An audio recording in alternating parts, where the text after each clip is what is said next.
अस्सलाम वालेकुम नाज़रीन, मां आहियां जो पंहिंजो काज़ी अब्दुल सत्तार। जी हाँ नाज़रीन,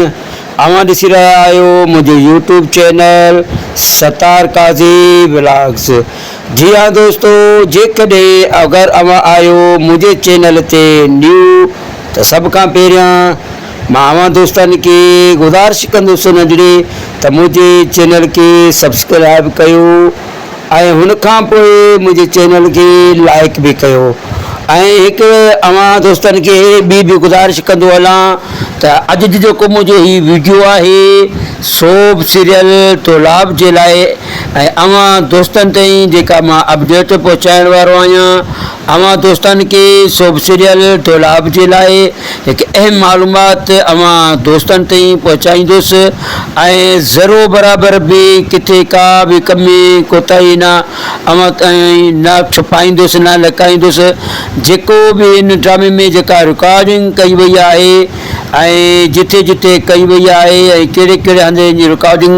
अञा थिए पई, जेको टियों स्पेल जेको रिकॉर्डिंग हींअर शुरू थी चुको आहे, जंहिंमें अवां दोस्तनि ते अहम मालूमात पहुचाईंदो हलंदुसि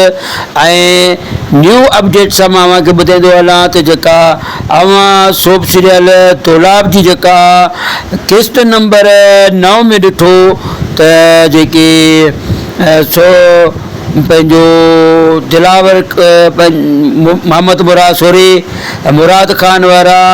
ऐं रेज़न खान वारा ऐं मंसूर अली खान वारा ऐं हेॾां शाहनवाज़ खान वारा ऐं हिननि जो जेको हिन पूरे ड्रामे में जेके ही मेन जेके मुख्य किरदार शो कया विया आहिनि, जेके ॾेखारिया विया आहिनि, जंहिंमें मुख्य किरदार में मीर जेको आहे शाहनवाज़ खान आहे ऐं ॿियो मीर मंसूर अली खान आहे ऐं टियों जेको आहे मुराद खान आहे ऐं चोथों पंहिंजो रेज़न खान आहे। ही जेके 4 कैरेक्टर आहिनि उहे मेन ॾेखारिया विया आहिनि ऐं हिननि में हींअर जेको ॾिठो वियो तव्हां किस्त नंबर 9 में त जेको DSP जो जेको कैरेक्टर आहे उहो बि मेन कैरेक्टर ॾिसण में अचे पियो ऐं जेको आहे कैरेक्टर इहो अवां ॾिसंदड़नि खे अवां ॾिसो पिया त इहो कैरेक्टर मेन थींदो पियो वञे ऐं हुन खां अलावा जेको DSP आहे इहो सम्झ में नथो अचे त इहो पंहिंजो मीर मंसूर अली खान खे माराइण छो थो चाहे ऐं हुन खां अलावा रेज़न वारा ऐं रेज़न वारनि जी अहिड़ी कहिड़ी ॻाल्हि आहे जंहिंजे करे रेज़न मीर जेको आहे मंसूर अली खान खे माराइण में किबाए थो ऐं पंहिंजो जेको आहे हुन खां थोरो डिॼे बि थो, जंहिंजे करे मीर मंसूर खान माराइण जो जेको मशवरो आहे पंहिंजे दोस्त ऐं पंहिंजो जेको सौट आहे रेज़न जो ककर सां अची पहिरियां त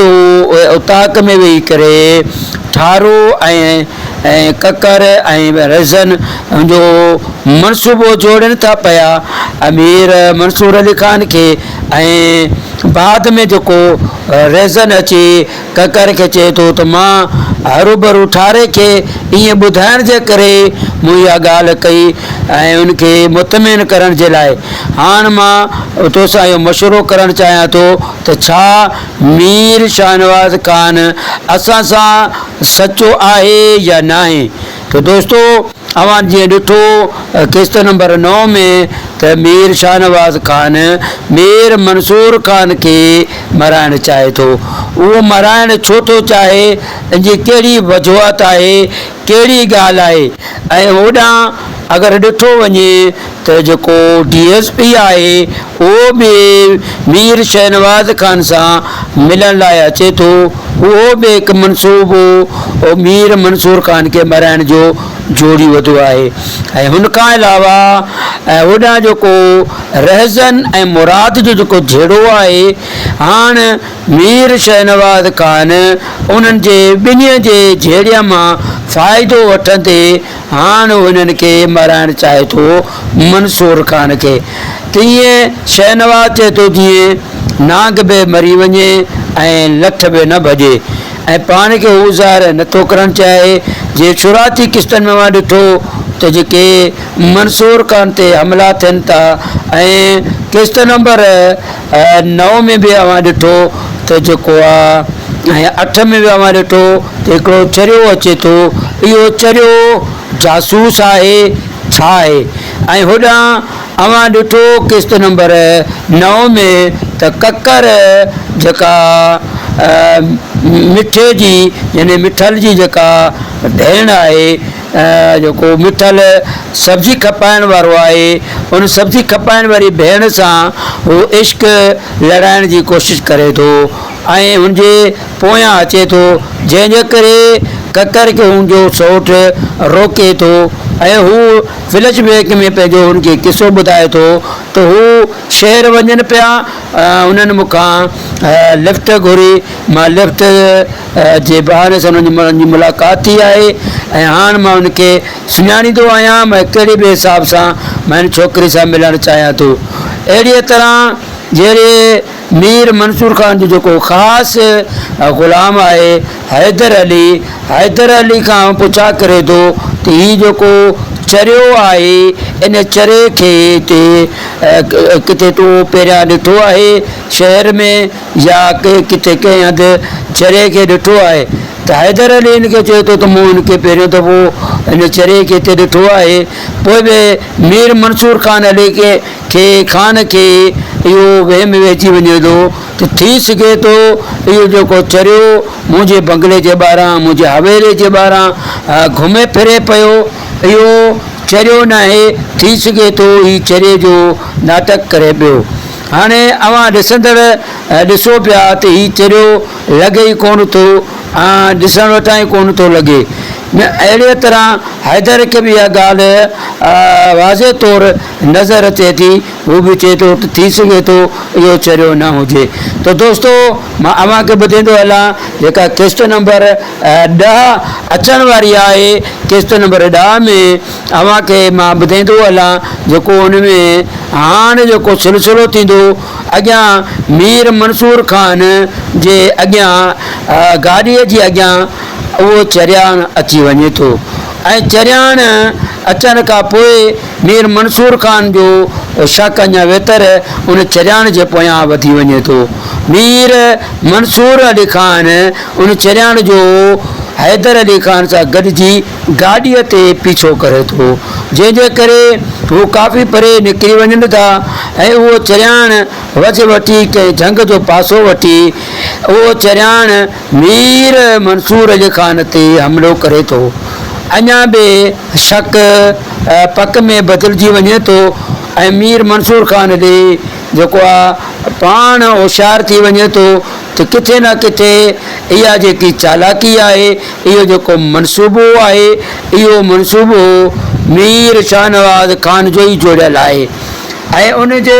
उहो पंहिंजो बचाव कंदे ऐं उनजी भरपूर ॻोल्हा करे थो। हैदर अली खे बि उनजे पोयां मोकिले थो। हेॾां ककर ऐं रज़न वारा मुराद खे माराइण जो मनसूबो जोड़नि था, जंहिंजे करे ककर रज़न खे चए थो दादा थी बि सघे थो त हीउ शहनवाज़ मीर शहनवाज़ ख़ान असां सां सचो हुजे या न हुजे। पोइ बि शहनवाज़ ख़ान जे अगरि हक़ल सां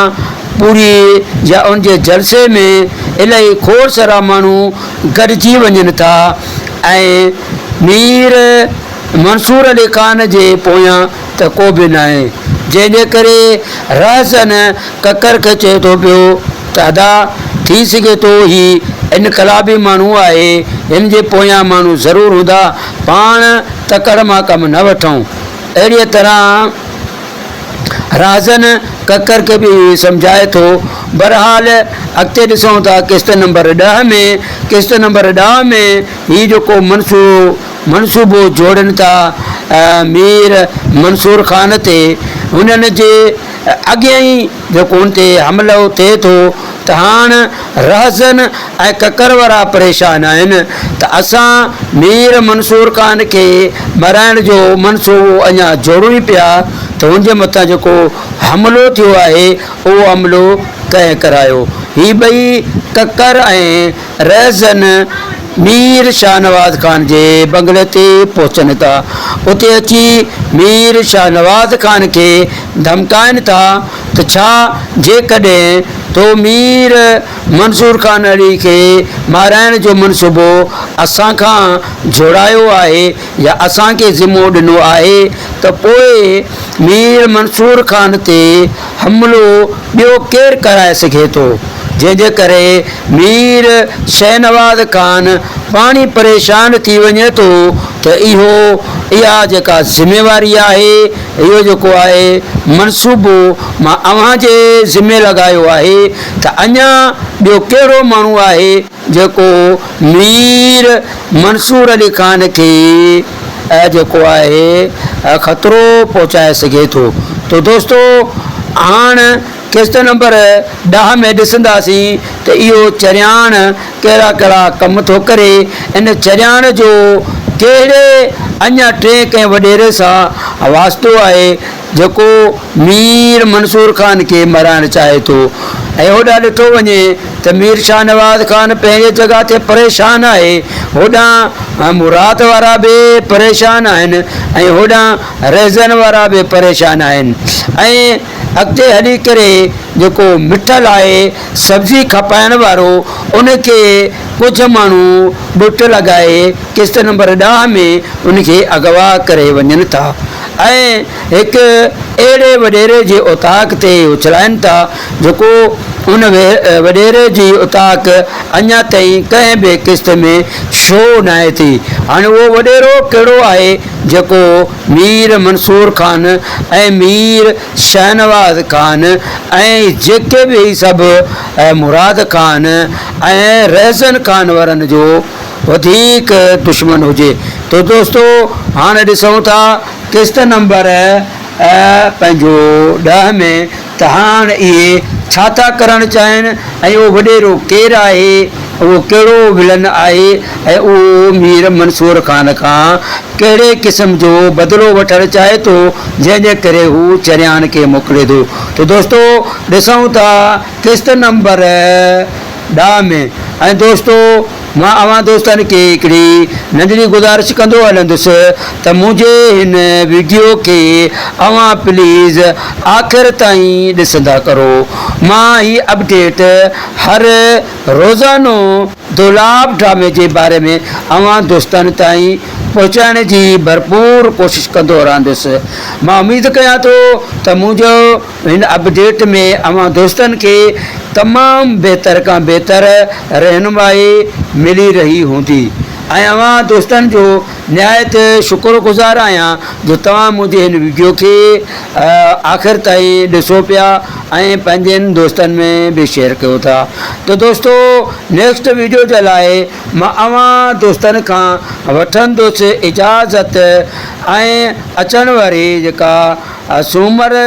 जे राति जो जेका किस्त अचण वारी आहे उन बाबति अव्हां दोस्तनि खे किस्त नंबर 11 में अव्हां दोस्तनि खे बि ज़रूरु ॿुधाईंदुसि।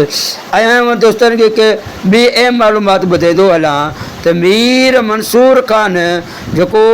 रहज़न ख़ान वारनि जी जेका सौट आहे, जेके ककर जी भेण आहे, उन ते जेको आशिक़ आहे, छा थी सघे थो त जेको उहो वॾेरो आहे उहो इन ककर जी भेण ते आशिक़ हुजे जंहिंजे करे उनखे इहा पक पइजी वई हुजे त इहो मंसूर ख़ान खे माराइण में बि उन वॾेरे जो हथु हुजे या मीर मंसूर ख़ान खे माराइण में उन छोकिरी जेका ककर जी भेण आहे उनजो बि हथु थी सघे थो। त दोस्तो हाणे अव्हां खे अचिणो पवंदो किस्त नंबर 10 में। इहा सारी मालूमात मां वटि पहुचाईंदुसि इंशाअल्लाह ऐं मां उमेदु कयां थो त मुंहिंजो वीडियो मां दोस्तनि खे ज़रूरु पसंदि आयो हूंदो ऐं मां हाणे वठंदुसि अव्हां दोस्तनि खां इजाज़त। अल्लाह हाफ़िज़।